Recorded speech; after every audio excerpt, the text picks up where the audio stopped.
Welcome to our Modi Briefing program, where we dive into the intricate doubts of democracy, the freedom of the press, and the fiery rhetoric that's heating up India's political landscape. First off, the opposition in India is not holding back, calling out what they see as an uneven playing field in the general elections, with accusations flying about arrests, raids, and financial muscle flexing. It's more than just a political battle, it's a saga of struggle and resilience against the ruling Bharatiya Janata Party. Amidst this, Amnesty International and others are sounding alarms over what they describe as a crackdown reaching a crisis point. Switching gears, we spotlight the story of Avani Dias, an ABC journalist who found herself in the crotcheries of the Indian government.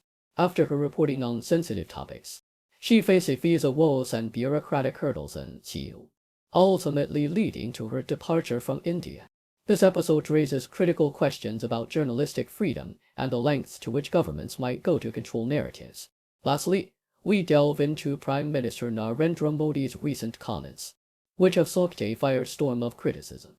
Accused of making anti-Muslim statements during an election rally, Modi's words have led to formal complaints, accusations of hate speech, and a broader debate on the role of divisive rhetoric in electoral politics.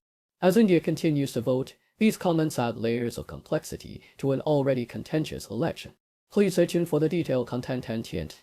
In the vibrant and often tumultuous landscape of Indian politics, the upcoming general election is shaping up to be a battleground not just of ideologies, but also of accusations and tactics that have raised eyebrows internationally. The opposition alliance, known as INDIA, Indian National Developmental Inclusive Alliance, has leveled serious allegations against the ruling Bharatiya Janata Party BJP, accusing it of undermining the democratic process.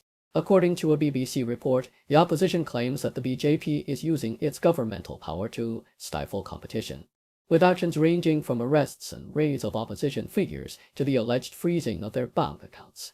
This, they argue, has created an uneven playing field, with the BJP leading in opinion polls while the opposition struggles to make its voice heard.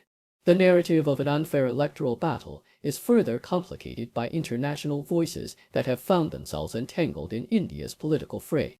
Avani Dias, the South Asia bureau chief for the Australian Broadcasting Corporation (ABC), became a focal point of contention after her reporting on sensitive topics led to a visa extension in Isle by the Indian government, as detailed by both the BBC and the Sydney Morning Herald.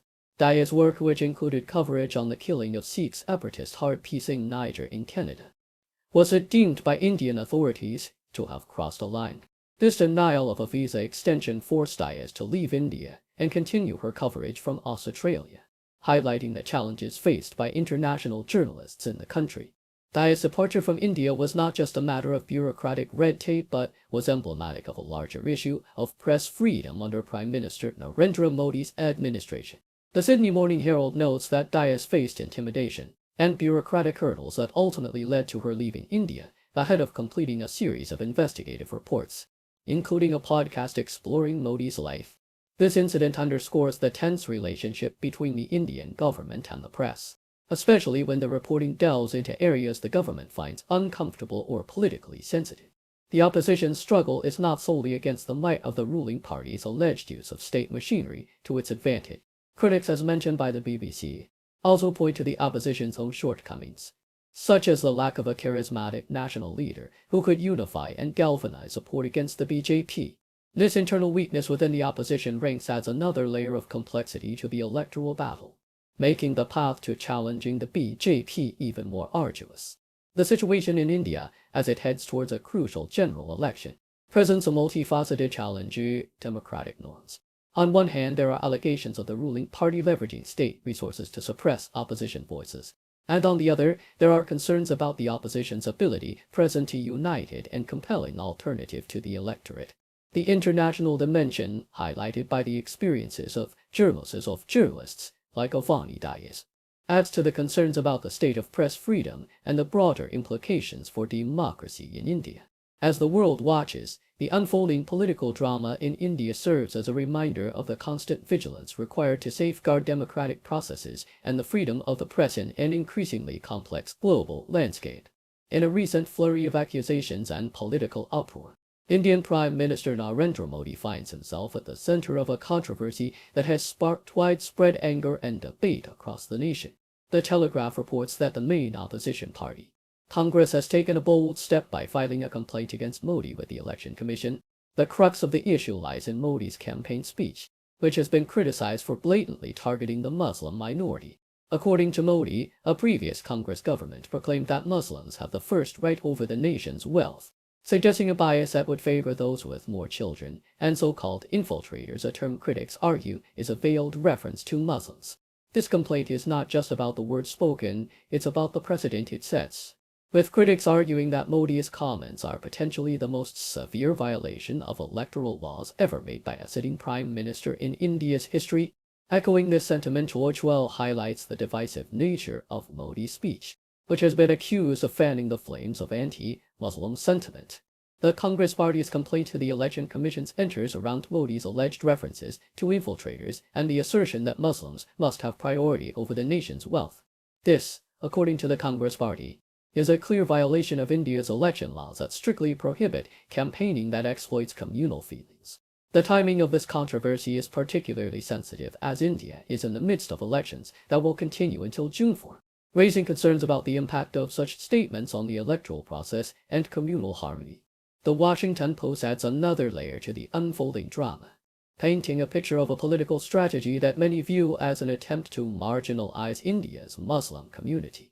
Modi's comments at an election rally, which suggested that Muslims are unduly benefiting from the nation's wealth at the expense of others, have been widely interpreted as hate speech.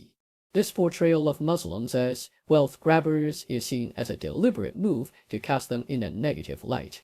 The Congress party, in response, has vehemently rejected these accusations, with the party leader dismissing Modi's comments as a ploy to divert the focus of the people. The allegations against Modi have stirred a significant controversy, reflecting the deep-seated tensions and divisions within Indian society. The use of such charged rhetoric in the political arena raises serious questions about the impact on communal relations and the integrity of the electoral process, as the nation continues to vote in a highly charged electoral environment. The implications of Modi's comments and the subsequent backlash are yet to be fully realized. The controversy underscores a delicate balance between political campaigning and the responsibility to foster a cohesive and inclusive society. As India navigates through this tumultuous period, the world watches closely, hoping for a resolution that upholds the values of democracy and communal harmony. In a series of controversial remarks that have sparked widespread backlash and concern, Indian Prime Minister Narendra Modi has been accused of using anti-Muslim rhetoric, calling Muslims infiltrators who would take India's wealth if his opponents were to gain power. This language marks a significant shift in Modi's communication style, traditionally known for its divisive tactics without directly naming the country's largest minority group. The New York Times highlights this departure, noting the potential for these comments to incite right-wing vigilantes who have targeted Muslims in the past. During a rally in the state of Rajasthan, Modi's assertions, as reported by Al Jazeera, went further, claiming that the opposition Congress party, if victorious, would distribute the country's wealth among Muslims, reinforcing the narrative of Muslims as outsiders and a threat to Hindu prosperity.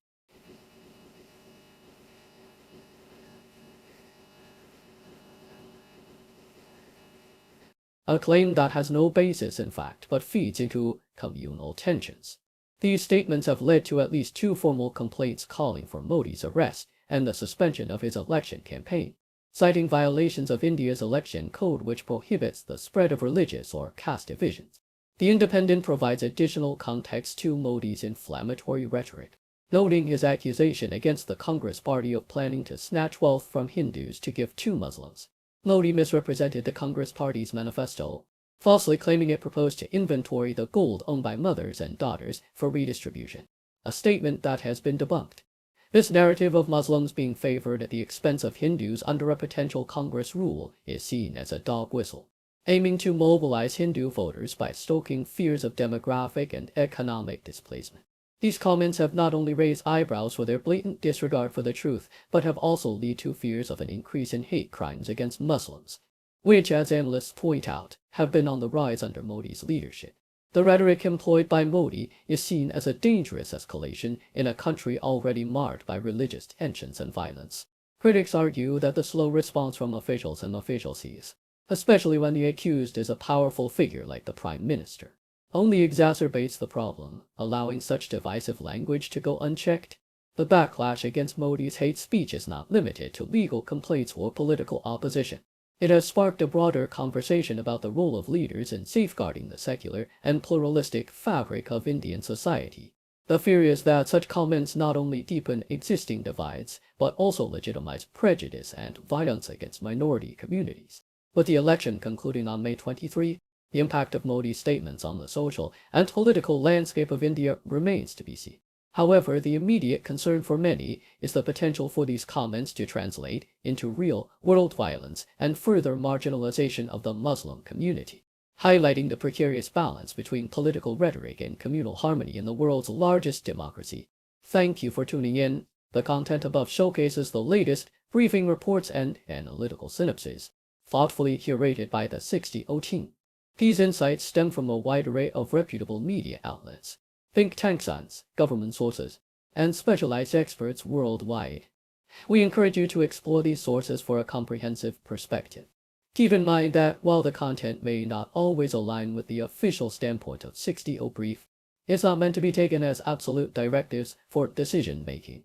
Comprising seasoned media professionals, learned scholars, and accomplished scientists, the 60O team embodies a trailblazing, fully independent media entity.